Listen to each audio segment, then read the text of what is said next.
So first of all, we don't really have very good sources of public opinion data about what Russian people think. They are concerned about what they hear on, Russia Today and other domestic channels, which is that Russian speakers in those so-called breakaway republics are being abused. And that's where the risk of a false flag incident comes in. This notion that Putin is trying to project, saying that Ukraine is not a real country because of the borders drawn by Lenin, etc., has been masterfully deconstructed, by the way. If you haven't seen the speech yesterday at the United Nations from the Kenyan ambassador to the UN, he talks about how if we're going to revise the borders and reconsider the sovereignty of every country that came out of empire, where do we start? And that Kenya and other African nations, which of course came out of colonial borders, also largely arbitrarily drawn, don't want to go there. That's the risk of what Putin is talking about by denying the sovereignty, the right to exist of Ukraine. And that's why this isn't about just these breakaway republics, Donetsk and Luhansk. Oh, if the global order doesn't accept sovereignty and borders, then we have no order, Tina. I think most people would agree on that. What's interesting for me right now is just how effective these sanctions might be. Tina, they seem to be sanctioning again the high net worth individuals, the oligarchs in and around President Putin. I wonder how effective that's going to be. I watched that National Security Council meeting that was broadcast on Russian TV. They didn't seem like the kind of individuals that were about to turn around and tell President Putin he should change course. Do you think that this will be effective to go after the people with money, the people close to President Putin?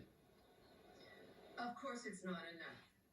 But let's also remember, in fairness to the sanctions drafters who have a very tough job, that they're also attempting to sequence the sanctions, right? So to start with one wave, the EU sanctions have gone further, by the way, Jonathan. The EU has sanctioned all of the parliamentarians, hundreds of them in the Duma, who supported this move.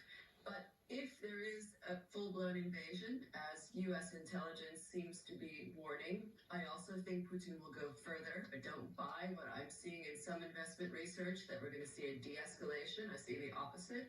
We'll see another round of sanctions. So you don't want to, you want to keep some powder dry in the event of a worse event.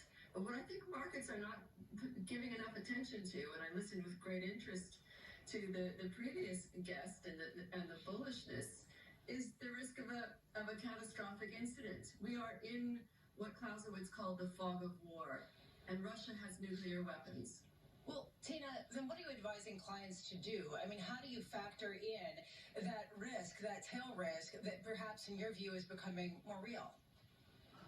Well, I think we moved from a tail risk a long time ago. And one of the things that I've been advising my clients for many years now is not to think in terms of a base case and a tail risk, but rather plausible scenarios. So we need to stress test portfolios against that. I don't disagree with the immediate conclusion of market participants that, if anything, a geopolitical risk incident may, keep rates lower for longer, but not yet. I think the more worrying point really is about supply disruptions and, the international system. How does it impact investor portfolios?